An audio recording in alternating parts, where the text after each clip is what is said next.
Ever think about your car being like a silent witness, always watching, even when you're not there?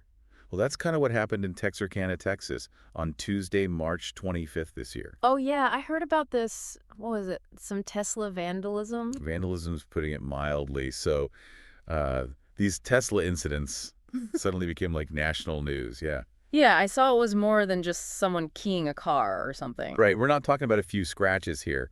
It's someone allegedly using, get this, a mini four-wheeler. Like one of those little ATV things? Yeah, exactly. One of those small quads like you see kids riding sometimes. Oh. To ram into, are you ready for this, at least one parked Tesla. No way. And then, and this is where it gets really weird, carving Elon into some other Teslas. That's so strange. What's the deal with that? It's a truly bizarre story, and it just brings up so many interesting points about, I don't know, like modern life. Totally.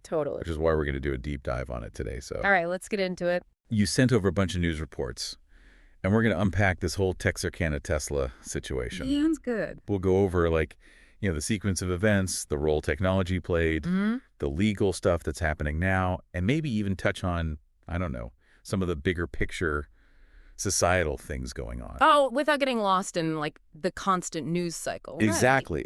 So we get the core of it. What's fascinating to me is how something that seems like a really localized thing, in some Texas town can suddenly become like this national story. Yeah. It's really interesting, like a microcosm of all these different things going on. Right. It gets at, like, individual motivations, but also how much technology is just part of our lives now. Oh, for sure. And how that connects to crime, but also how we find out about crime and solve it. Totally. And as you mentioned, there might even be some, like, bigger societal undercurrents going on that are worth thinking about. Definitely worth exploring. So where do we start? Okay, let's break down what actually happened. So Tuesday, March 25th, 2025. That's the day it all went down. Right. The guy who's been arrested is a 33-year-old named DeMarkian Marquise Cox. DeMarkian Marquise Cox. Got it. And the early reports, they say, they detail this pretty unusual way of doing this vandalism. Yeah, you mentioned the ATV, right? Right, using this mini four-wheeler to ram into a Tesla.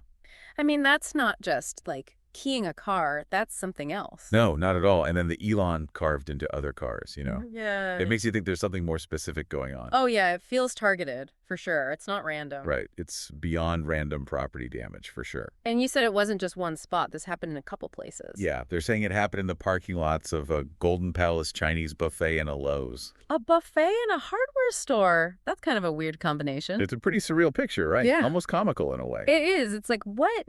The detail about the ATV, though, that's getting me. Right. That's not something you just do on a whim. It's like he planned this. Right. There had to be some premeditation. Makes you wonder, was there a bigger message he was trying to send? Maybe he wanted to do more than just, scratch the paint, make a real statement. In doing it in multiple public places. Mm-hmm. That takes some, I don't know, some boldness. For sure, yeah. And the Elon, we've got to talk about that. Right. It's like a giant flashing arrow pointing to, I don't know, is it Elon Musk himself? Or maybe just Tesla. It seems pretty clear it's connected to one or the other, or maybe even both. Yeah, it's not just a random outburst, Yeah. right? Something else is going on. Do they say how he carved it? I mean, was it paint? A knife? That's an interesting question. Now that you mention it, the reports don't actually say how the carving was done. They just say Elon was found on multiple vehicles. Huh. You'd think that would be a detail they'd include. You're right. It could be important. Maybe it'll come out later as the investigation continues. Makes sense. But, this actually brings us to, like, a really important part of all this, how they figured out who did it so quickly. Oh, yeah. How'd they even know it was this guy? It all comes down to technology. Specifically, Tesla's Sentry Mode. Ah, yeah, I've heard about that. So for those who don't know, Sentry Mode is basically like a built-in security system on all Teslas. Like a dash cam, but way more intense. Yeah, more than that. When the car's parked and locked, the cameras outside, they turn on, and they're basically recording all the time. So it's constantly watching? Yeah. That's a little Big Brother-ish, isn't it? It can feel that way, but in this case, it's what caught the guy.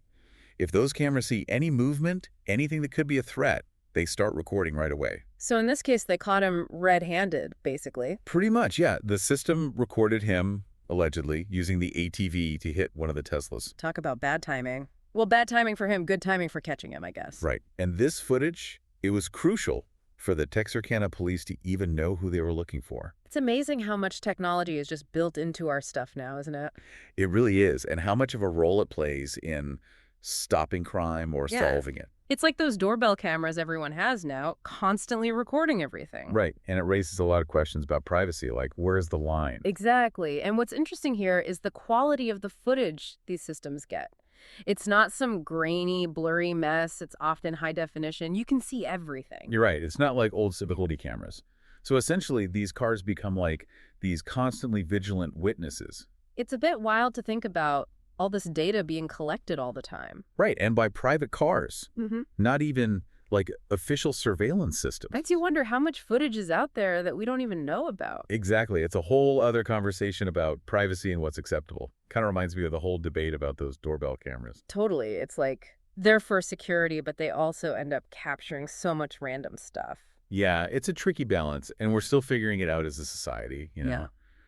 But because of this video evidence, the Texarkana Police Department, they moved really fast. And they arrested this Cox guy. Yep. And he's facing some serious charges now. Felony criminal mischief, for one. Felony. Wow. Why is that?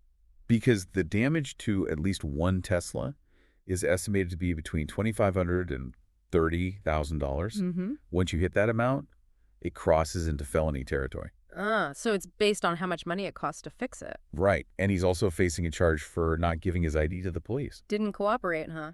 What else could they charge him with? Well, they've said they might add more charges as they keep investigating, especially because of the damage to those other Teslas, the ones with the Elon carvings. Right, right. So what happens now? Is he in jail? He's being held at the Bi-State Justice Center, and his bond's been set at $105,000. That's a lot. They're not messing around. No, they're not. Felony criminal mischief, depending on the details and how much damage was done, it can come with big penalties like huge fines and even jail time. Wow, it really escalated quickly from some car damage. It did. And, on top of that, the Tesla owners, they could sue him too They could sue him, yeah, what for? in civil court to get the money back for fixing their cars. And remember, that extra charge for not giving his ID, Yeah. that just adds another layer of legal trouble for him. It's interesting, because you think of vandalism, it doesn't sound that bad, but... But it can have some serious consequences. Exactly. Big time legal and financial repercussions, especially when it goes above a certain dollar amount. Right. And the civil lawsuits, those can be really costly too, not just for fixing the car, but also legal fees, all of that. Right. It all adds up. And that bond amount, $105,000, that says a lot about how seriously they're taking this. Oh, absolutely. And then, of course, there's the whole question of why he did it in the first place. Yeah, what's the motivation here? Well, the Elon carvings, those seem to be the biggest clue. They definitely suggest he's got something against Elon Musk or Tesla, right? Exactly. It seems like there's some kind of animosity there, whether it's personal towards Elon Musk or against Tesla as a company, or maybe both. It has to be more than just random anger, right? Right, especially with that carving. But the authorities, they've said that Cox hasn't said why he did it. So we're left to guess.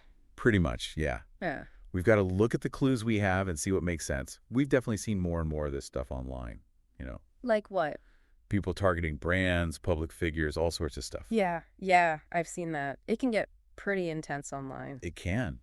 And it's driven by all kinds of things, strong opinions, misinformation, even just negativity. Right. The internet can be a breeding ground for that kind of stuff. It can, for sure. And it's worth mentioning, although this is based on what's going around online and hasn't been confirmed officially, Okay. that there's been talk about the FBI may be looking into whether this could be something more serious, like domestic terrorism. Wait, really? Because of some vandalism? It's not confirmed, but it's out there. It just shows how seriously some people are taking this and how vandalism, especially when it seems targeted like this. Can be seen as something bigger. Exactly. It makes you think about where the line is between vandalism and something more serious. Yeah, it's blurry sometimes. So if the FBI is looking at this, what are they looking for? Like, what makes them think it could be terrorism? That's a really good question. I'm not an expert on that, but I imagine they'd be looking for any signs that it wasn't just a personal thing, like was it meant to scare or threaten a whole group of people? Right, so not just about damaging some cars. Exactly. They'd probably also look into whether there are any ties to extremist groups or if this is part of a pattern, like have other people done similar things? That would definitely make it more serious. For sure. And the fact that it involves Elon Musk, a very public figure, who's known for being, well, controversial sometimes. That probably adds another layer of complexity to it. It does. It's not just some random guy being targeted. It's someone who's in the news all the time, who people have really strong opinions about. That makes sense. So it's no surprise this got national attention then. Oh, it blew up. Major news networks, social media, everywhere. Yeah, I saw it all over my feeds too. And it's interesting, the Sentry Mode footage, it was what led to the arrest, right? Right. But it also started all these conversations about privacy, which is something we've touched on a bit. It's a double-edged sword, isn't it? It really is. On one hand, it helped catch a suspect, gave the police evidence they needed. But on the other hand, it's like constant surveillance. Exactly. And not by the government, by private companies. It's a tough ethical question. It is. And then you have all the talk online about whether there's going to be more vandalism against Teslas. Yeah, people were speculating like crazy about that. People think it might be politically motivated, right? Right, because of how polarizing Tesla and Elon Musk can be. Yeah, people have really strong feelings about them one way or the other. They do. But again, we have to be careful. This is all stuff from online discussions. It hasn't been confirmed by the police or anything. Right. Important to remember that. But all this brings us to, like, the bigger picture, right? Exactly. This didn't happen in a vacuum. Yeah. Like, how does this fit into everything else that's going on? Right. We're living in a time that's pretty tense, right? Oh, definitely. Lots of division. Yeah. And it feels like all that tension can come out in weird ways sometimes. Yeah, this could be one of those ways. It could be. And social media, it doesn't help, does it? It's a mixed bag, right? It connects people, but it also... It can make things worse. Yeah, it can amplify extreme views, make people even more divided. It's like the real world and the online world are constantly feeding into each other. A feedback loop. Exactly. But it's important to remember, technology itself isn't good or bad. It's just a tool. Right. It depends on how it's used. And in this case, we see that duality really clearly. Like, on the one hand, maybe online platforms played a role in shaping this guy's views or whatever led him to this. But on the other hand, the technology, the Sentry Mode, that's what caught him. Right. It's a powerful tool for both stopping crime and solving it.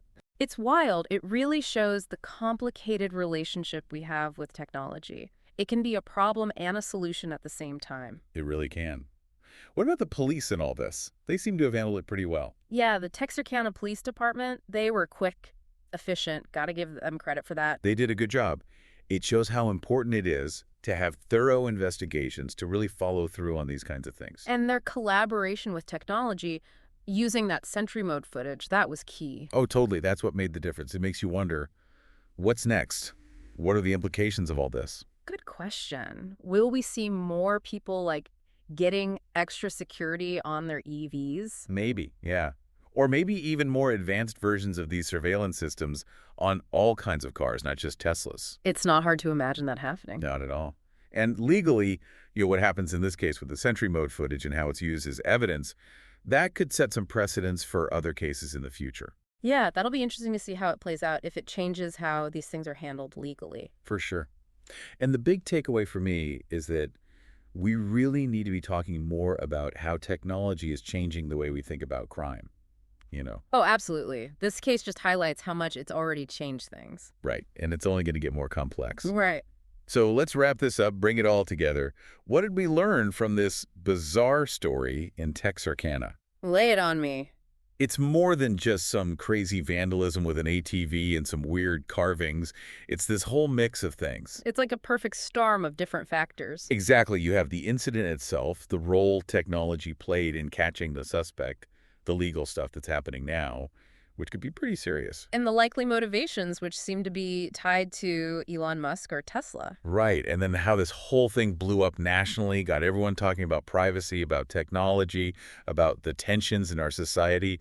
It's wild. It's wild how it went from this small town thing to this big, complex issue. It really is. And we did this deep dive based on the reports you sent over to try and make sense of it all. Get the full picture without getting lost in all the noise. Exactly. Mm-hmm. So here's a final thought for you to consider. All right, hit me. With technology like Sentry Mode becoming more common, not just on Teslas, but maybe all kinds of cars in the future, how do you think that's going to change the way we think about crime? The way police gather evidence? Even the way we act when we're out in public? That's a big question. It is, and it's not just about catching vandals.